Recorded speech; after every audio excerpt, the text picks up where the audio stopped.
All right, well, thank you, Peter. It's great to be here and talk about some of my research on political economy. So the way that we're going to do this is we're going to talk for just a few minutes about what political economy means to us, kind of just an overview, and then we'll highlight some of our individual projects that fall in this area. So as Pete mentioned, the kind of broadest definition of political economy is research that sits at the intersection of economics and political science. And we were talking before the panel started about something that's popular at the College of Charleston, that's interdisciplinary or multidisciplinary. And so political science as a discipline works together fairly well with a number of other disciplines in the college.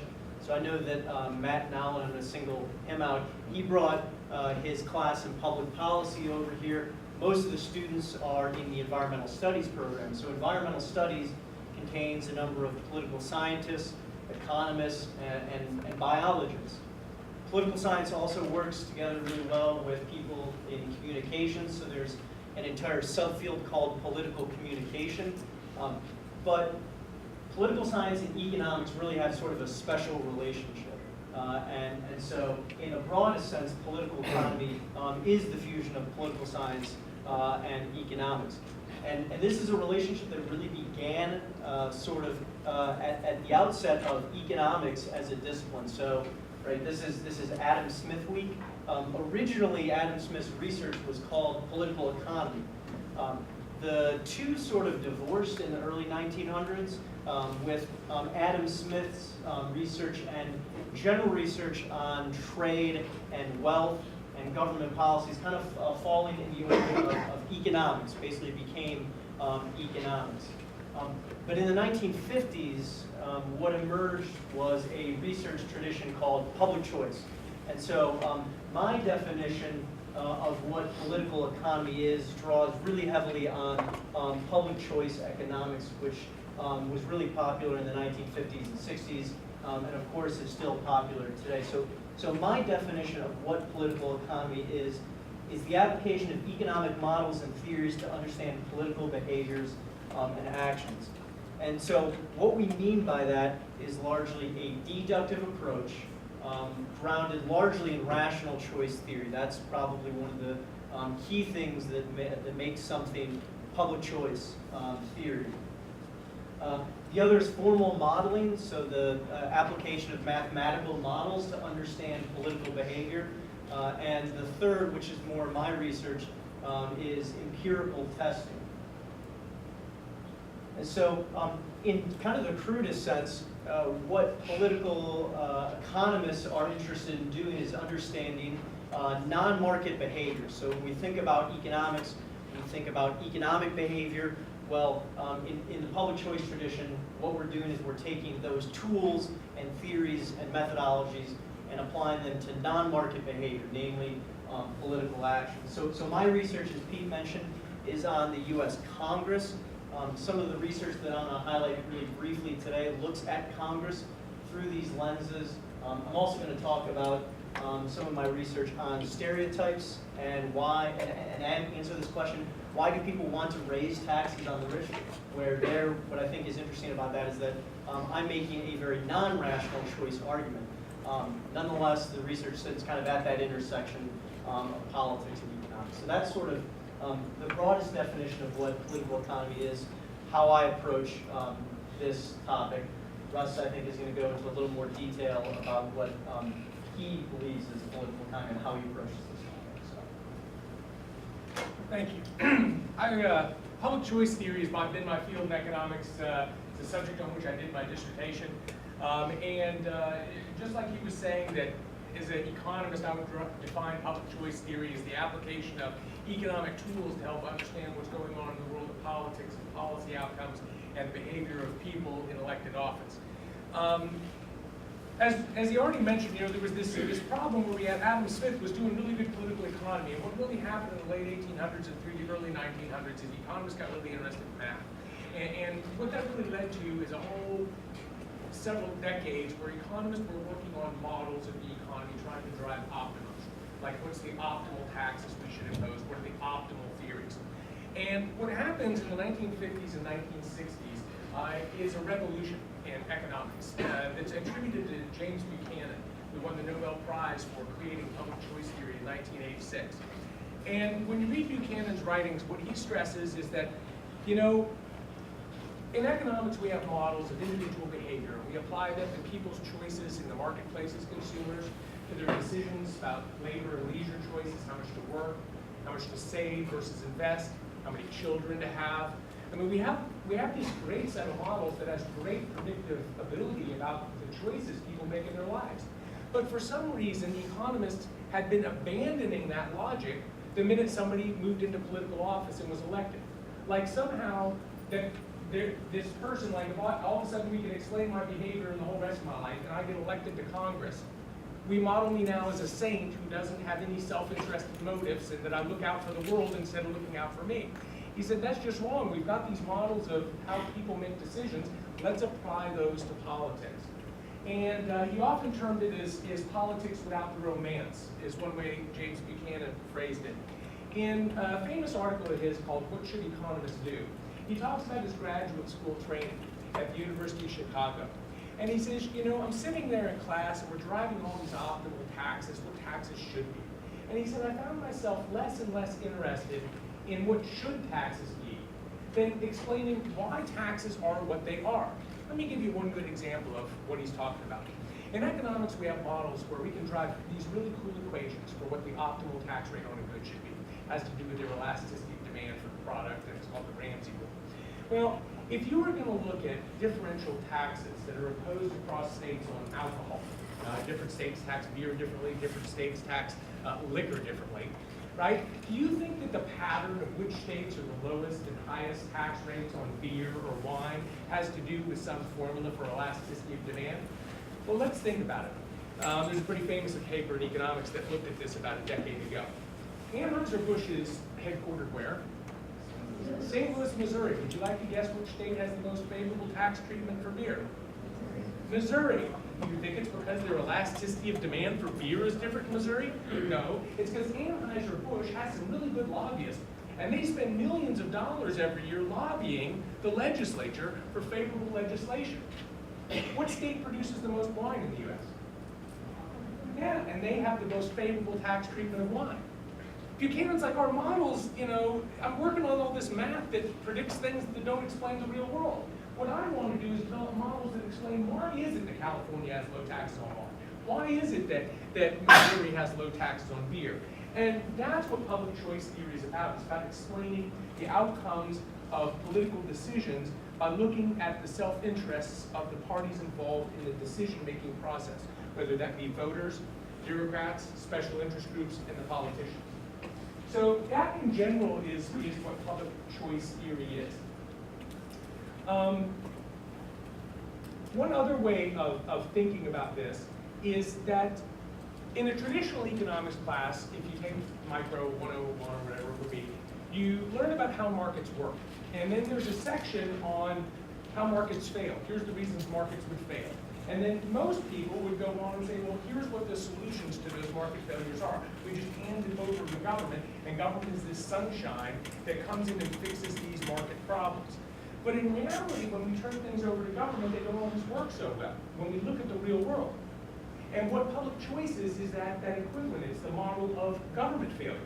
Why might we expect government not to work as well as we thought it might in a particular case? Why is it that the post office and the DMV are viewed inefficiently? And you can see this has invaded all of economics, but it still hasn't invaded popular thinking as much as I think people in political economy would want. Regardless of your thoughts on healthcare reform, you know, when we were debating moving to a government-run system for healthcare, you know, people say, well, the reason we need this is because markets are doing a bad job at it. We'll turn it over to the government, and then it's going to work perfectly. And I always used to challenge my students. I said, okay, you've got in mind this dream imaginary new government agency who's great that's going to run our healthcare system. I said, instead of that, I want you to name for me one current government agency you want to run our healthcare system. Your choice, the DMV, FEMA, you know, the post office. Which one? And they're like, oh, no, I didn't want any of them to run it. Well, I'm like, where is your dream? You know, there is no sunshine out there.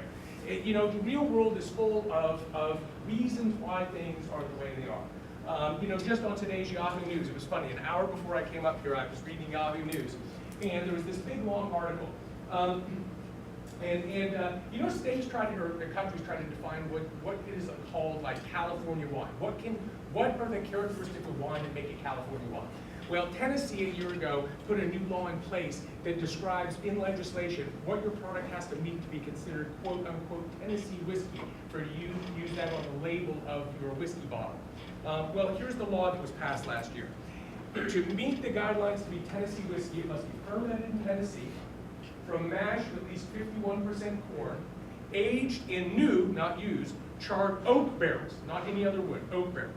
It must be filtered through maple charcoal, no other kind of wood charcoal, and bottled at a minimum of 80 proof to be Tennessee whiskey. Would you like to guess whose exact standards those are? Jack Daniels. And all their competitors now can't use Tennessee whiskey on their label anymore. Right? This is the real world. These are the outcomes we see. What public choice theory and political economy are about helping us to understand the world. One last general thing, and then I'm going to turn it back over to Jordan so he can give you some examples of research, and then I'm going to come do the same, is what public choice theory and political economy did for me as a student was open my eyes to a new way of thinking. I used to think, man, I hate the way government's working, I hate what's going on. If we could just get the right people there, everything would be great. And unfortunately, when you learn more about public choice theory and political economy, you completely lose that viewpoint. And let me just give you one good example. My former department chairman is the most frugal person I know in his personal life. He drives a beat-up 1980s car, doesn't go out to eat fancy dinners, very frugal, saves a lot of money, doesn't spend a lot of money. Department chairman of a whole big budget at a university. You would hope that we want governments to save money, cut their budgets and stuff. But here's the way things work around there. Governments are allocated, and government agencies are allocated a budget for a year. Do you know what happens if there's money left in your budget at the end of the fiscal year? So they take it back, and then they cut your budget for next year because apparently you didn't need that much money, right? It's the way it works. The question is, this guy is a normal guy who reacts to incentives. He reacts to incentives at the grocery store in his personal life, and he saves money at home so he can spend it on other things that he wants to do. But here he is controlling a budget under those incentives. Do you know what happens? About a month before the end of the fiscal year, he sends out an email to all the faculty that says something like this. Dear faculty, we're nearing the end of the fiscal year, and we have some budgetary money left over in the account that's going to be taken away in another month and a half. If there's anything you need to buy, and in parentheses, he gives you lots of suggestions. New books for your research, maybe your software program, or even a computer for your home, they'll allow that now. And he gives you 4 or 5 examples, some extra business cards, some new binders, close parentheses. Now would be a good time to order them. Thanks. Your department chair. Nothing evil about it. He's not an evil person. But is the solution to getting government budgets under control putting a businessman in there or putting a frugal person in office? No, because you put the frugal person there and they're facing the same incentives as anybody else. His incentive is to waste that money so we don't get next year's budget cut. Because he cares about students. There's nothing evil about it. It's not that anywhere in public choice theory we're saying government people are evil.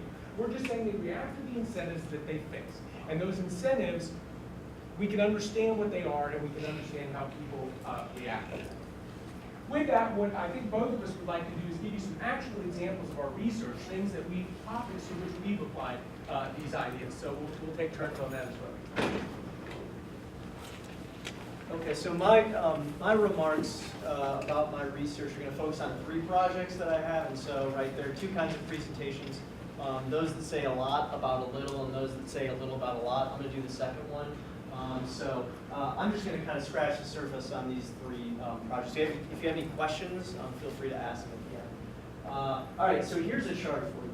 This paper is about legislative organization, so organizational theory, how self-interested agents within, in this case, the U.S. Congress, operate and pass or don't pass legislation. In particular, in this project, I'm looking at policy repeal. So, the chart is kind of meant to be sort of humorous. We've had 47 Obamacare repeal votes in the current Congress, no actual repeals. And so the general question animating this paper is, what factors explain successful repeal efforts? It might surprise you to learn that political scientists have not even broached this topic, despite its importance for current politics. And so in this paper, my co-author, Dave Burkhead, who's at Kansas, and I hypothesized that parties and something called agenda control are critical for understanding when we see these repeals. And we also say that we think the power of parties is historically heterogeneous, that in some periods parties are really strong and powerful, and in other periods they're really weak and ineffective. And what this differs from is kind of just a view that you have 435 members of the House and 100 members of the Senate kind of independently pursuing these repeal efforts. Instead, we say in the language of public choice theory, parties solve the collective action problem, impose agenda control, and try to pass legislation that's beneficial for their individual members. So really quickly, here's what the data looks like. So we actually collected this data all the way back to 1877, identifying landmark repeals. And so if you're a student of political history, there are some patterns that would look familiar to you. I'll point out two, I guess. So in the 1930s, right, that's the New Deal era, we see that is the largest period of repeal efforts.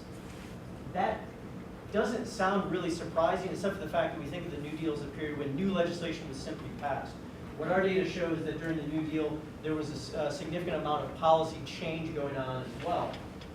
Another significant spike is in the mid-1990s, right? This was during the Republican Revolution. Not surprisingly, a lot of the repeals that were adopted in that period repealed policies enacted during the 1930s. So, right, we are saying that parties are the critical element to when we observe these repeals, and the data sort of support that. The last slide, in terms of our findings, we do in fact find that parties are the primary determinant of when repeals occur. Little else actually matters in terms of when we see these repeals. So in the first chart on the left, we're looking at this variable called conditional party government, which is a kind of commonly accepted measure of how weak or strong the parties are. And what we're looking at is when there's a switch in party control or not a switch in party control. So what the figure tells us is that when the parties are strong and there's a switch in partisan control, policy repeal is most likely to occur. We see something similar in the second chart, where here we're looking at the effect of strong parties and how long a majority has been out of power. And there we see essentially the same pattern. So if we're thinking what are the lessons we can draw from this about the Affordable Care Act, it's actually kind of simple. What do Republicans have to do? They have to win elections. So I guess that's the good news and the bad news, depending on which side of the spectrum you fall on. Okay, so the second paper is on the geographies of economic voting. This is actually written with a student who is a double major in political science and economics here at the college. And so, right, this guy, James Carville, the Raging Cajun, he has this really famous quote attributed to him. He said, "It's the economy student." The picture that you're looking is from Old School, right, where James Carville debated Will Ferrell. The question is James Carville right? Is it the economy stupid that structures election outcomes? The answer is yes. Both political scientists and economics have found consistent evidence that fluctuations in the national economy structure election outcomes. So this was a graph, I borrowed this from Patrick Egan, who's in the political science department at NYU. Based on just the GDP growth rate, he predicted that Obama would get 51.2% of the electoral vote in the most recent election. That's exactly what he got. The question that we want to know in this paper, though, is what are the geographies of economic voting? In particular, where does economic voting come from? And so what we say, what we argue in the paper, is that there are really good reasons why economic voting actually occurs at the local level. Most of the people who've studied this have looked at things like variation in the national unemployment rate, variation in GDP, variation in national changes in per capita income. We argue that it actually occurs at the local level, right? No one experiences the national economy. What happens is you see a business go under, you see a coworker laid off, and we say that those experiences are really powerful. And we also argue, right, there's no such thing as a national unemployment rate in a real sense. What the national unemployment rate is a collection of thousands of local unemployment rates. And so to address this question, what we do is we build a data set of voting behavior in 6 presidential and 8 congressional elections, and we measure economic conditions at the county, median market, state, and national levels. A lot of data collection there, and we look at the unemployment rate, gas prices, and per capita income. So in the first project, where I found exactly what I expected in the beginning, Matt and I find the exact opposite of what we expected.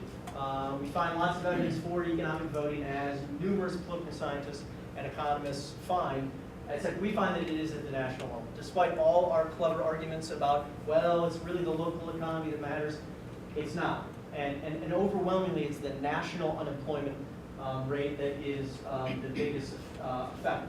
It's stronger in presidential elections than it is in congressional elections. And gas prices have absolutely no effect. To our surprise, gas prices don't matter whatsoever in terms of how people vote in elections, right? So I guess to tie this back to the topic of the panel, right? Why is this public choice? Why is this political economy, right? Well, voting is the most, it's the closest thing that we have to market behavior. And obviously it's at the intersection of political science and economics. Okay, so for the last paper that I have, I want to know, why do people support raising taxes on the rich? So this probably has the most tenuous connection to public choice theory. The only connection is that it just purely the topic sits at the intersection of political science and economics. So if I ask that question, why do you think people say, I want to raise taxes on the rich? What would you say? What are some of the major determinants? You can't say stereotypes because that's obvious. Okay, so they're self-interested, rich people. Okay, yeah, so people at the highest income levels don't want to raise taxes on themselves. Makes sense. What else? Political affiliation. Okay, political affiliation. In this case, I'm going to use the example of ideology. Yeah, so those are the obvious answers: self-interest and political ideology. We want to know about stereotypes. The reason why we want to know about stereotypes is there's a lot of research showing that attitudes towards welfare spending and attitudes towards entitlements in general are driven by people's stereotypes. We want to know if stereotypes about the rich have essentially the same effect when we think about raising or lowering taxes on the rich. So the way that we measure this is we give an open-ended survey to a bunch of people, and we ask them, what comes to mind when you hear the phrase rich person in America? People say all kinds of crazy things. I mean, some of them are obvious, some of them are a little out there. They say the rich are highly educated job producers who are blamed and maligned and do a good service for society. On the other side, people say the rich are out-of-touch snobs, they drive Ferraris, they play golf all day, and they got their money through their daddy's inheritance. So, okay, I'm only going to go for like another minute or so. Here are the top 20 stereotypes that we measured, and we sorted them based on whether people said they want to raise taxes on the rich or lower taxes on the rich. So something like selfish, luxury items, have too much political influence, conspicuous consumption, greedy, lucky, and out of touch. People who wanted to raise taxes said those things exclusively. On the lower taxes side, people said, well, the rich are job creators, they're producers, they're hardworking, they're powerful, they're educated, they have a good job. So clearly it seems that stereotypes might matter. The question is, what happens when we control for a bunch of other stuff? So here we're using the tools of economics, econometrics, to try to model this. The surprising thing is that income has absolutely no effect. And that's not something that we're the only ones saying. This is actually something that a number of authors have found. Surprisingly, people at the highest end of the income spectrum actually want to raise taxes on the rich at the same level as people at the lowest end. What matters? Ideology, right? Conservatives want to lower taxes on the rich, liberals want to raise taxes on the rich. Stereotypes do matter. In fact, they matter statistically just as much as ideology, right? That's a big effect. That's kind of a surprising result.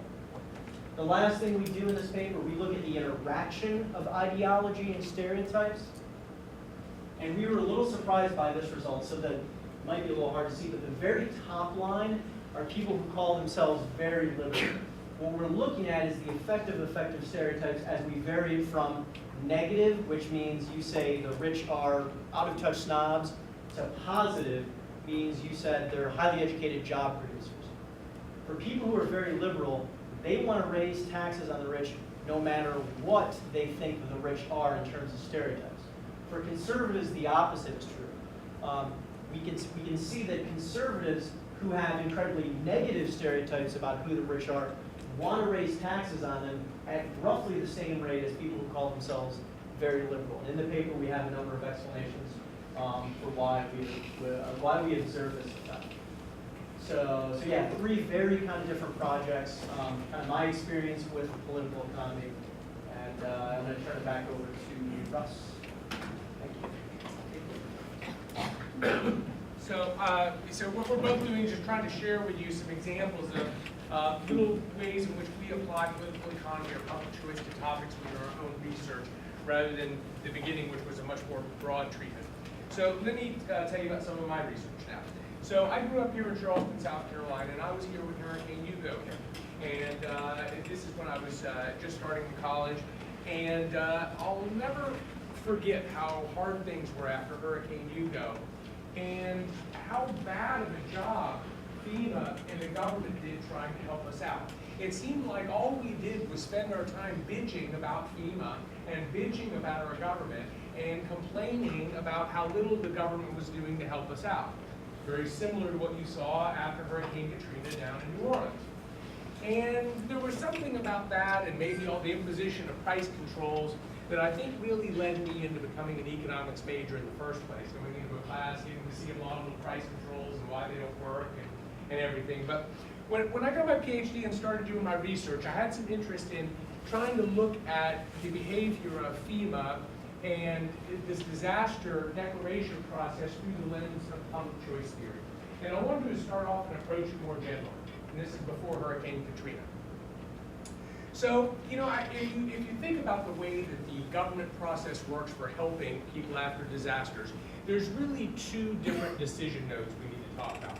The first is when something happens, the governor then writes a letter to the president and asks the president to declare what happened as either a disaster or not a disaster.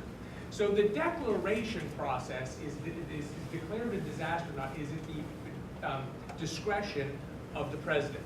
Now, you guys who've been here for the last little bit may remember that ice storm we just had. Governor Haley asked the president to declare a disaster. That was declared a disaster. Remember, we're under a disaster. All right, and so once a disaster is declared, that then gets federal funding flowing to the state. All right, so you won't get federal funding flowing to the state if it's not declared a disaster. You will if it is declared a disaster. The second note is then, well, how much does the area get for the disaster? The dollar amount. Do they get a little? Do they get a lot? Well, that's much more determined by FEMA itself and acts of Congress than by the president. He doesn't actually decide how much it is done. So my co-author, Tom Garrett, and I, he was one of my PhD students who was writing his dissertation under me in West Virginia, decided to look into this and collect data on both of the sides of this. And let me start out with what I think is just for a non-academic audience, one of my favorite slides from the series about 5 papers that I had done on this. Now, this ends in 07 because the paper was published in 08, and that's what we had at the time.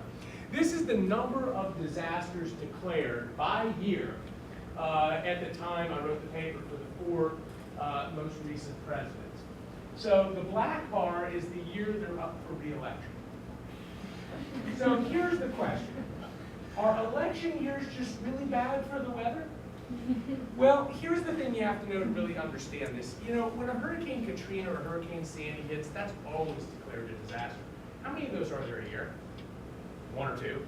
All right, well, that's not the number of disasters declared. They declare, 150 disasters a year. What are the other 148 of them? Well, it turns out there's a lot of leeway because there's no official definition of whether it's a disaster or not. So if you look through the data from FEMA, they'll list for you all the disasters and what they were declared for. About a third of them are for severe thunderstorms. Another third are for severe snowfall. And what's severe mean? That's open for interpretation. Flooding events, all these kinds of things are very much open to interpretation. And in fact, when Bob Dole was running for president back whatever that was quite a while ago now, he actually, as part of his campaign, one of his campaign speeches, gave an example. He's like, I had a tornado hit a town in my state, and he's like, they didn't declare it a disaster. But the same day, there was hail up in the state right beside us from the same storm, and they got millions of federal dollars for the hail damage. And we didn't get declared for a tornado, they got declared for the hail from the same storm. So we got really interested in trying to explain, okay, what determines whether a president declares something as a disaster or not? So we did an empirical model, using regression analysis to try to figure out what factors affected the decision to declare disasters. And obviously, one of the things that turned out to be important in there was whether it was an election year for the sitting president. During re-election years for the sitting president, the number of disasters declared almost on average doubles in the U.S. So, and this is controlling for actual weather events. What it means is that of the weather events that happen, twice as many of them are declared as disasters as they would be in non-election years. The other variables that were significant determinants of whether the president declares a disaster, the second most significant one in there was whether the state was a battleground state in the election. And that was Bob Dole's contention, is that my state wasn't going to vote for the sitting guy anyway, we were going to go the other party. But the state next to us was a battleground state that could go either way. And sure enough, once you adjust for that, it's huge. If you're a battleground state that's on the margin of going for the sitting president or not, during a re-election year, dude, you're going to have federal money coming in like there's no tomorrow. And it's just so funny because West Virginia a couple elections ago turned out to be a battleground state in the presidential election. We had 56 disasters declared in West Virginia that year. There was 2 a month. And it was just like for rainstorms, it was like minor flood. I don't know, the little river by our house rose like a half a foot. And there was a disaster and $10 million coming into the town. We got all sorts of new equipment for the town and all sorts of stuff for it. But hey, it was election year, we got to capture that state, right? So presidents tend to be more lenient on what's declared a disaster in battleground states, the states that are close to swaying on the election, and particularly so during their re-election year. Then we went into the second part of this problem, which is what determines how much money your state gets. Given that a disaster has been declared, what determines whether your state gets a little bit of money, more money for a given disaster? So we were able to get all this really good data from insurance companies and the American Red Cross on all these individual disasters. So one way to measure the severity of a disaster is how much dollars in insurance claims are out there, how many lives are lost, how many people have to go to the hospital, and the Red Cross assistance that they provide, a nonprofit. So we were able to control for the true severity of the disasters by using that external data, and then say, well, how much money did they get? We'll control for the disaster severity and put a bunch of other things in there. Well, so what are the other things that have to do with public choice? Well, it turns out there's a large literature in economics about how government agencies tend to be very responsive to the interests of the legislators in Congress who sit on their oversight committees. So every federal government agency has an oversight committee in Congress that's made up of a subset of the legislators in Congress. And one of the famous papers, for example, in this area, looked at IRS audit rates. IRS audit rates, if you happen to live in the congressional district of one of the 10 congressmen who's on the IRS oversight board, your audit chances are half. And why does that happen? Again, this isn't some evil phenomenon. Here's what's going on. If you're the IRS, these 10 people determine your budgets. Not only that, they can call you in and make you spend your whole day testifying about what's going on. Like, there was the accusations the IRS was targeting conservative groups. Oh, the IRS was drug into Congress day after day, and their faces are on TV and stuff. And that's what those people have the ability to do.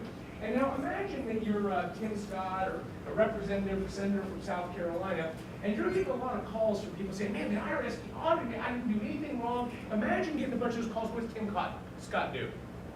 Calls in, if he's on the oversight committee, he calls in somebody from the IRS and says, explain to me what's going on with audit rates this year. I want to see data. I want you to do a report on how you're auditing this year, whether it's fair across all districts. But you want to avoid a case like that, right? So what happens is that people and decision makers within bureaucracies tend to be a little sensitive with regard to pleasing the legislators who determine their budget and oversee their agency. So what we did is we controlled for, if you had a disaster in your area, do you have a legislator on that committee that oversees FEMA? And if you do, by the way, it resulted in, I think it was about 133 $1,000 more for any given disaster for every representative that you had on the oversight committee that oversees FEMA if a disaster strikes. So that's a good example of some of the research that I've done that was really motivated by growing up here in Charleston and having some interest in that. Some of my other research has applied that exact same framework to the stimulus spending. You know, the American Recovery and Reinvestment Act spent about $800 billion or something like that across the U.S. on shovel-ready projects, and you can get the data broken up by district, and it's no surprise. If you're a powerful senator or representative, you get a lion's share of that for your district. All sorts of things associated with that. So looking at the allocation of stimulus spending across areas using similar tools is a paper that I've done.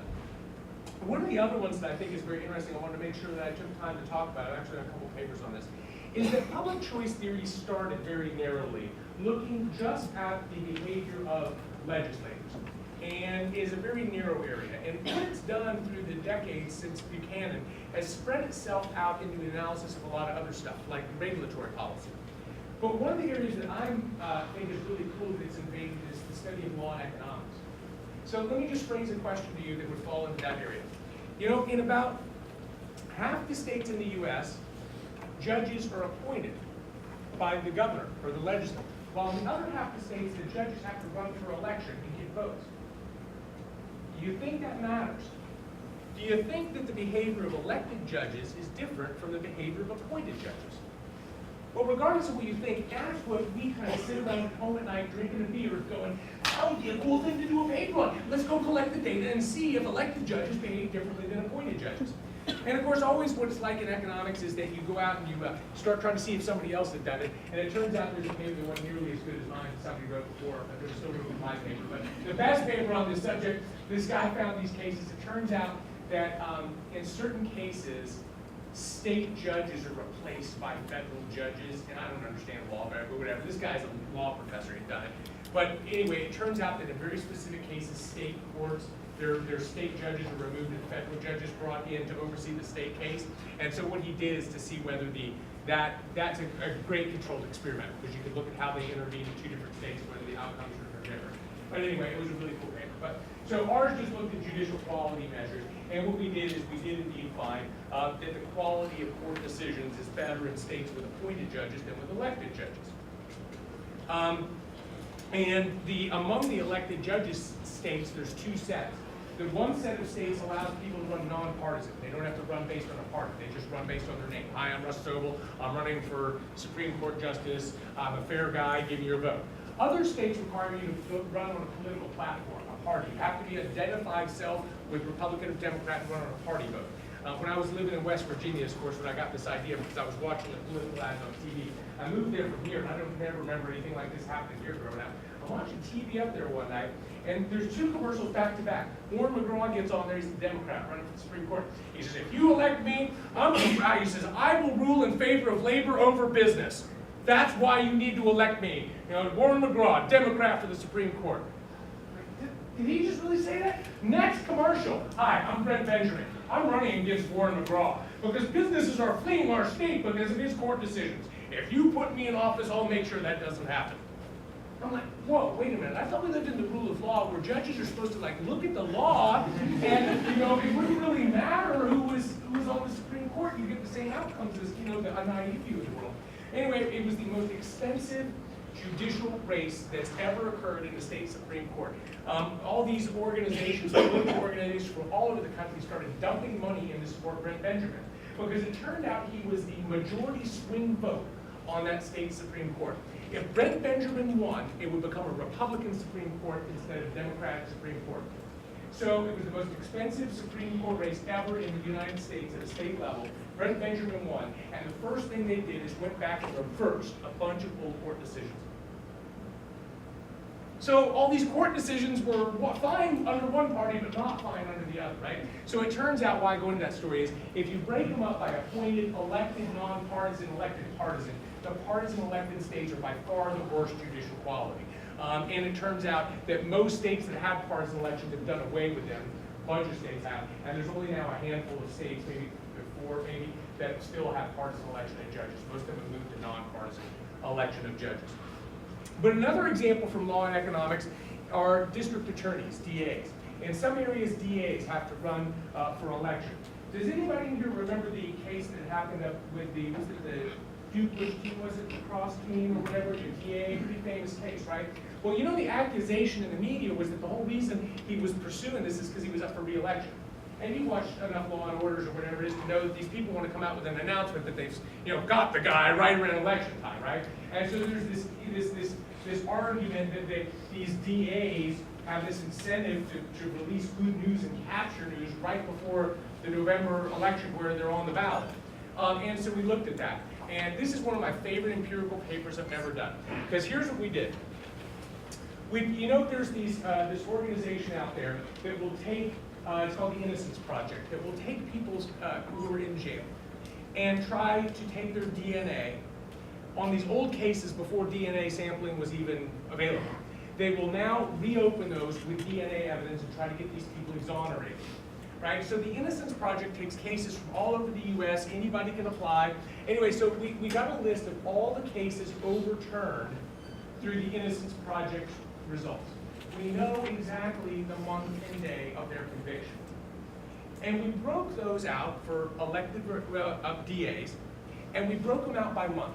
Now, in theory, well, we actually controlled the underlying number of convictions, and so let's control that. In theory, the number of cases overturned from February's should be the same as the number of cases overturned from October's, right, you would think. If they're random, if the Innocence Project's just overturning 12 people's cases, there's probably one from every month, right? A lion's share of the cases that are getting overturned are from October and November. Why is that? Well, it's because these DAs are under incredible pressure to prosecute people to get in the news right around that. So that's one of the other kind of cool papers that I did. I thought it was cool because we used that Innocence Project data. In the last little thing, I just wanted to make sure that I talked a little bit about, to try to show you that this isn't a partisan issue, is that one of the other projects that I'm currently working on is looking at this causal relationship between interest groups and government growth.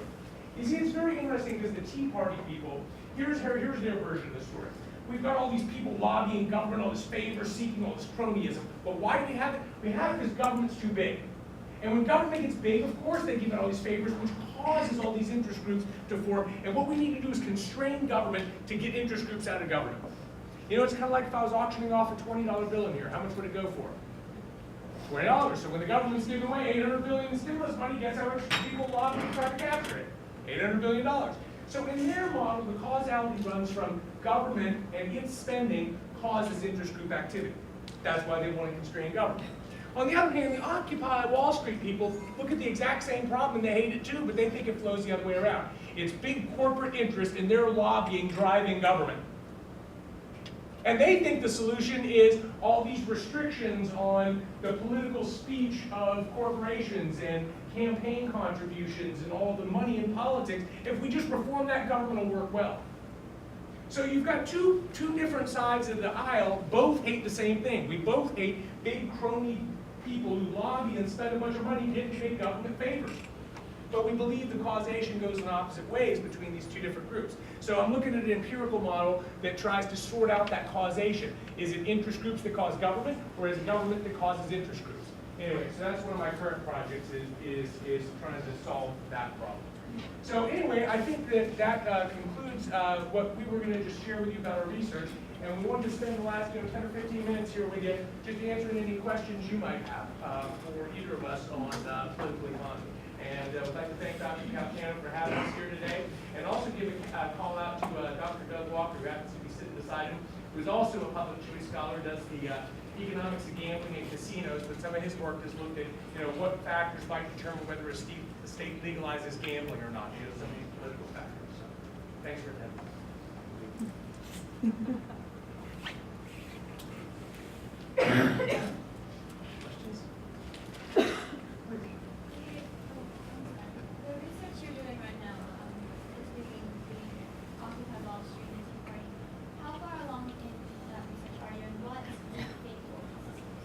that's a good question, right? So, one of the things about trying to write academic articles is you need to come up with a little cute little model, a theory, a graph, or a math, right? So I've got that all worked out, and I've got this nice little model done. And then where I was working on with the data collection process, and what I'm having a hard time with in the data collection process is finding good measures of how much interest group activity is going on, how much people are spending on lobbying. Government spending data is easy to get. So I found one source that I'm fairly satisfied with, but it's not as long a time horizon as I want. So I'll give you my tentative preliminary results and expect change if I find a better data set. But what I'm finding is it works in both directions. That is when government starts spending more, interest group activity rises it. And there's a bunch of good anecdotes. Office space in DC became the most expensive in the nation here in the last couple of years because everybody's moving there to capture some of the stimulus money. So if government spends more, we're going to get more interest groups coming. That's true, and it's also true that if interest groups start becoming more active, they affect government policy. So the answer is both of them are right. At least 10 of them.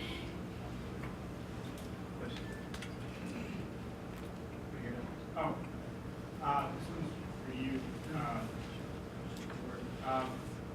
In reference to the stereotypes of the tax and wealthy, what do you think why do you think political affiliation drives liberals to raise taxes regardless of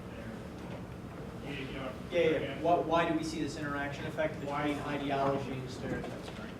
So we can only speculate, right? So we have non-experimental data, so we don't have the ability to get down in there and say definitively what's causing what. But there's a lot of research in psychology which suggests that liberals and conservatives have very different views on something called deservedness. So when you think about this concept of deservedness, conservatives are more likely to support lowering taxes on the rich, regardless of whether they think that the target deserves that benefit or not.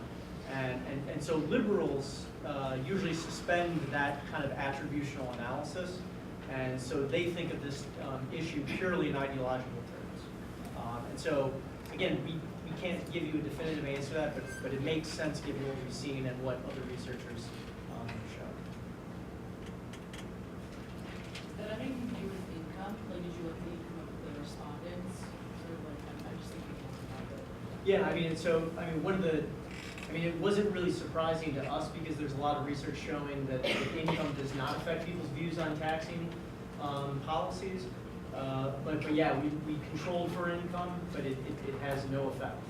If you want an anecdote, think about someone like George Soros or Warren Buffett, right? There are a lot of people in our data set that are in the highest income group, but they still say, I'm a liberal, I want taxes on the rich to go up because I think that there are beneficial consequences of that.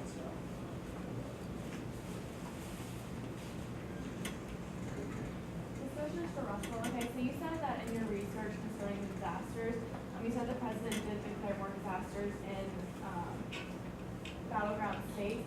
Did you actually see if this affected the battleground states' voting behavior at all? No, that would be a wonderful, good follow-up thing to do, right? See how much of an effect it has. In economics, we're too used to the idea, well, they wouldn't have spent the money if it didn't have an effect kind of arguments. We're kind of circular. It's kind of the Chicago school in all of us, right? So the revealed behavior suggests that, well, why would you do all that if it didn't seem to work?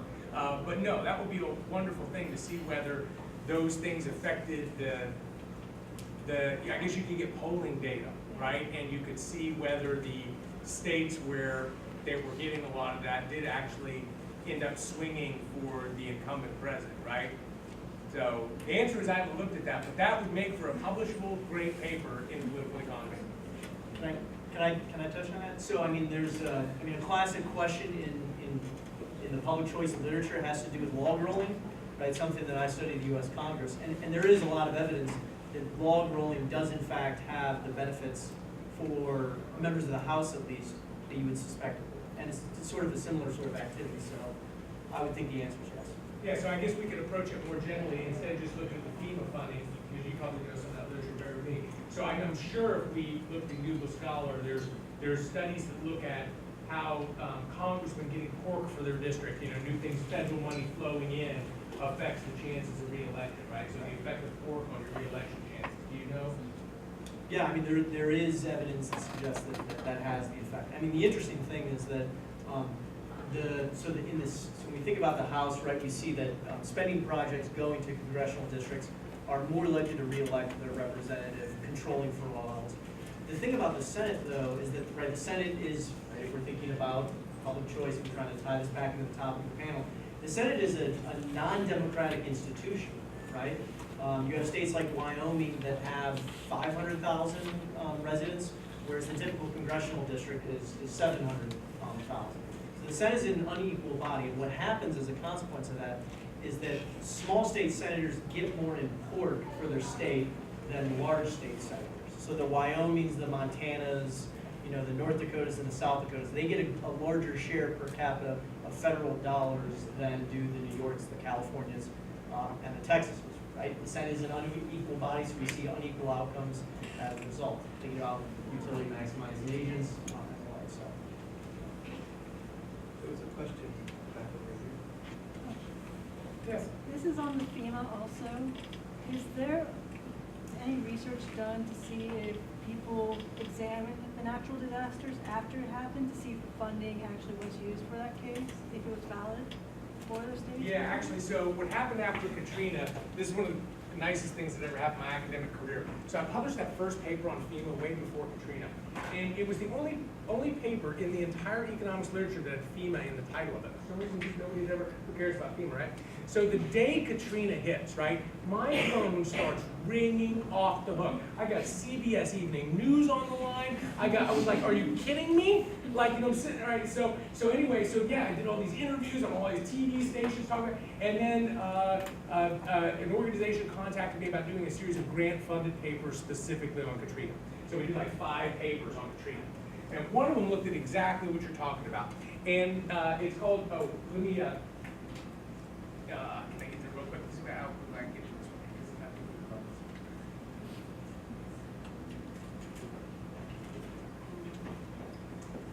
we're close. Why is it not starting? All right. Well, it may not come up. It's just taking too long. So I'm going to give her the answer. And a graphic for one of them.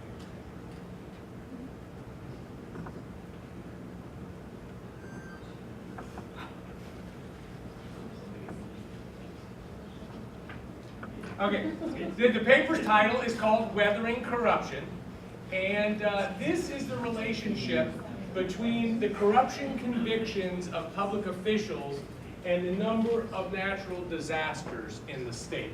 And what we have in this paper is a lot of anecdotes from after Katrina. But see, here's what tends to happen after a storm. Millions of dollars come flowing into this disaster area. And local politicians are, and government employees are in charge of doling it out. And what you see is a ton of cases where they're using that as individuals for their own advantage. So there's a couple of the actual convictions. We have 4 or 5 of them in the sample of a public employee who was in charge of selecting a contractor to complete a project. Gave it based on sexual favors. So the person who got the contract was somebody who was willing to give sexual favors for him. They got convicted for it.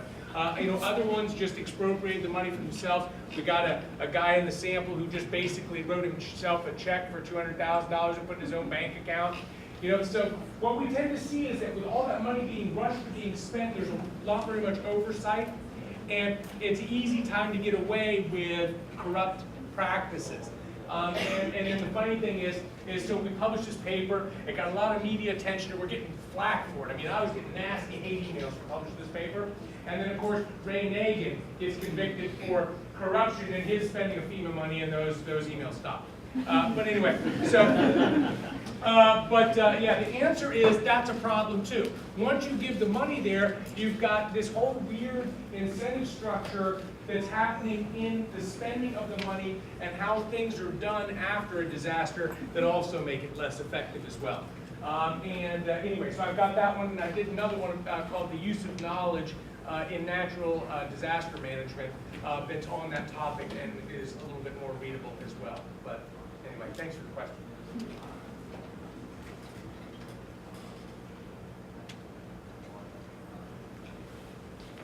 together? Can I tell one little anecdote? All right, so here's the funniest thing about this, right? So I've done all these papers. I'm sorry, you're gonna love this. So I get called by FEMA to go to DC to testify and give them a summary of my research, and I got like the 20 top officials from FEMA in there. And I'm going, oh God, I'm gonna get killed today. They're gonna just toast me. I'm gonna get IRS audits from now on. I mean, this is gonna be a disaster.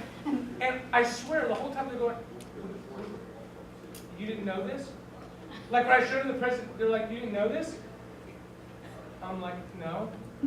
She's like, we all know this. And the funny thing is that if people act that public choice is so controversial, but go talk to anybody who's actually in the process. They know all these I mean, if you ever watched House of Cards, yes, they know what's going on.